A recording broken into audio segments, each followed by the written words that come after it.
Nai-stress o pagod ka na ba?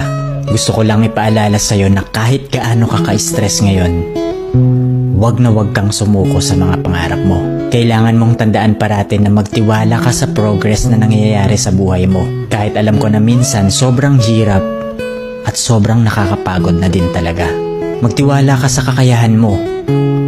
Ang dami mo nang nalagpasan na mga malalaking problema dati. Ngayon ka pa ba susuko? Patuloy ka lang na lumaban.